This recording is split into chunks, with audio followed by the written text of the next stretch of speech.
Hi, Fu. Channel 347 coming out of Runnymede. Here's the fence again. Back down by the fence. I'm actually just collecting wood.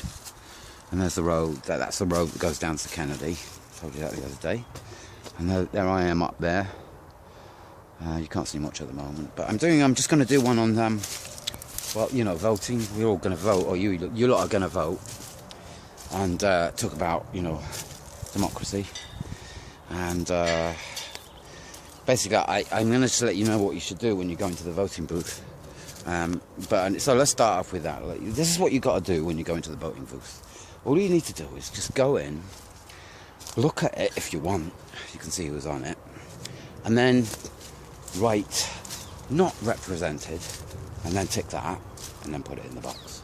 And I'd love to see how many people wrote "not represented," and how many not represented we got around the country, because that would be quite telling.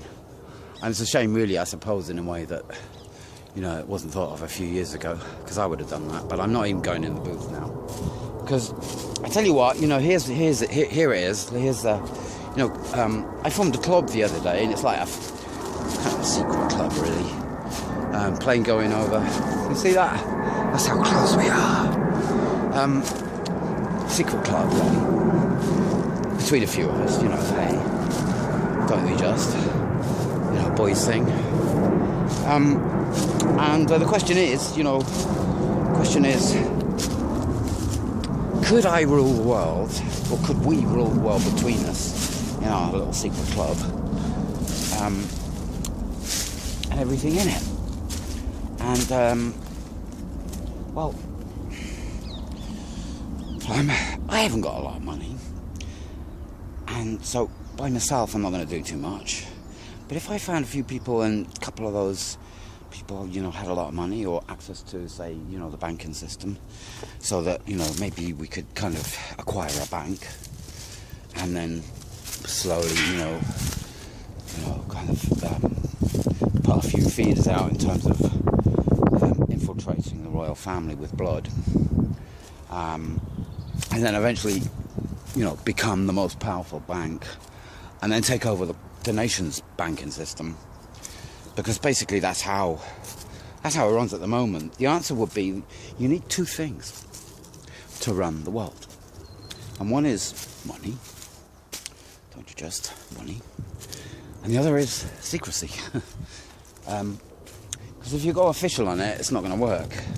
But what you can do is, as a group of, you know, maybe 5, 7 people, who knows how many you're going to get. There's not that many, I guess, you know. But with 1 or 2 of them having a couple of banks, maybe, with a few of you could form some kind of club, you know, and call it, you know, foreign relations or something, you know, official sounding.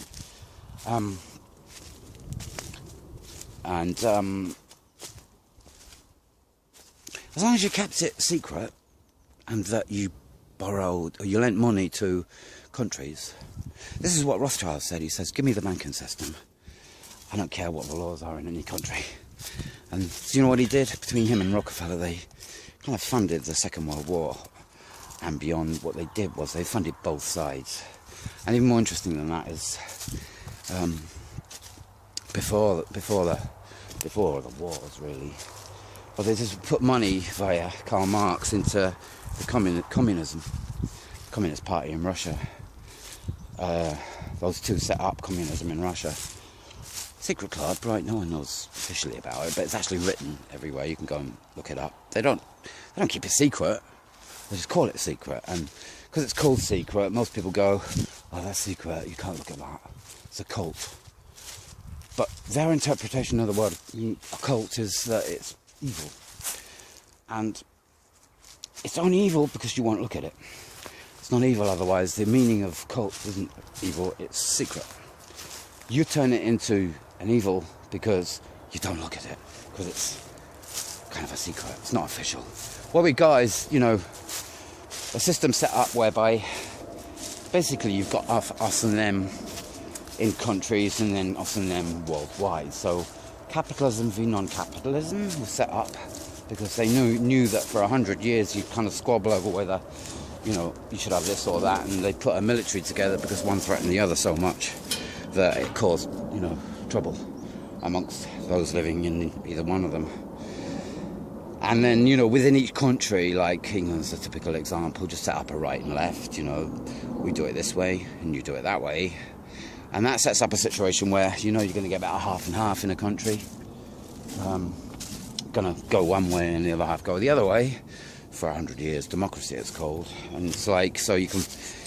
But you know, it's set up by guys who designed it behind the scenes. And I think they call it, you know...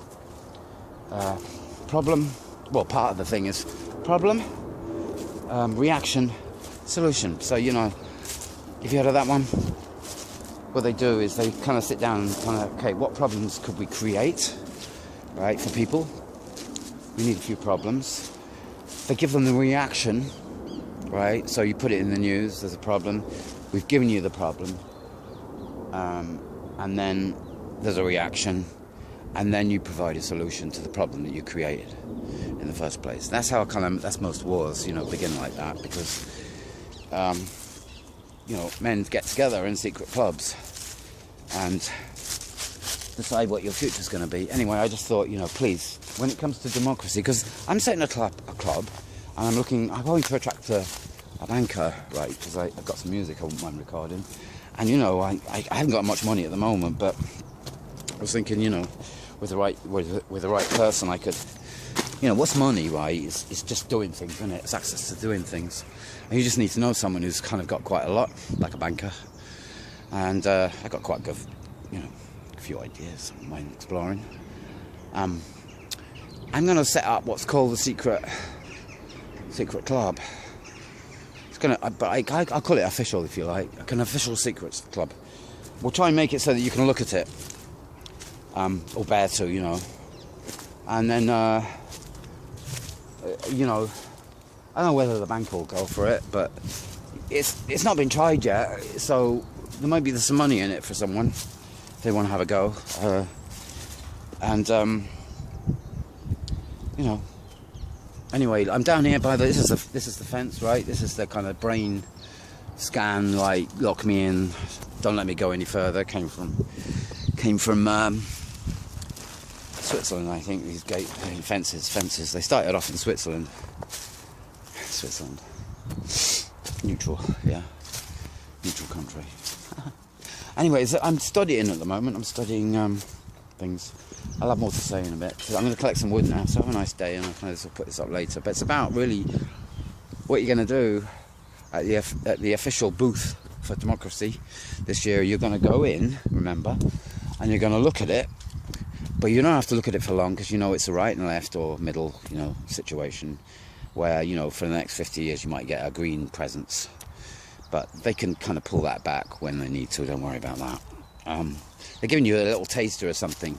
That's why, because, you know, after 40, 50 years of, like, hoping, praying there's going to be a little green man come over the hill, it's now looking like it might be around a bit more, and everybody's going, oh, we might have a green party, so let's go and vote for the green. But no, it's the con, because what they'll do is they give you it for about, you know, 2 lots of elections, so about 30 years they'll give you green, and they'll pull it away again. Remember the Labour, you know, when Blair came in, everybody thought, blimey, we've gone Labour now. And, you know, do you remember those people going down to Parliament, all the pop stars and rock stars? I think Oasis were even there. And, well, what happened? Blair wasn't Labour, man. He was right-wing. He's in the club. He's one of the club members. Has been since day one. He was born and bred into it. He wasn't no Labour. Not the kind of conventional Labour. Get a life, please, you know. Not represented is a good one, because you don't know there's people who are kind of, you're putting forward, you know, none of them. You don't know any Green Party, you don't know them personally. You have to know them personally if you want someone to represent you. If you think you're going to represent them without knowing someone and trusting someone, you're not. It's a joke. Look, listen, I'm going now. It's kind of a nice spring kind of morning. I've got a coffee coming. shit somewhere. You wanted to know that, didn't you? Anyway, club. I told you about a club we're setting up here. Men's club. Well, yeah, I don't know about totally men. I don't really like men, really, that much. But there's a lot of men on site. There's not that many women. So that's why I'm kind of guessing I'm calling it a men's club. There's one woman, two you could say who are here, but really, one's here living here with a child, right? I bet.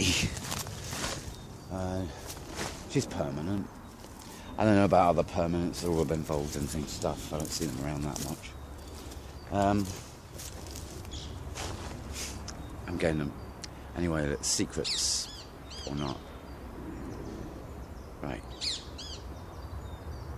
It's kind of the end of the recording, I guess. See you later.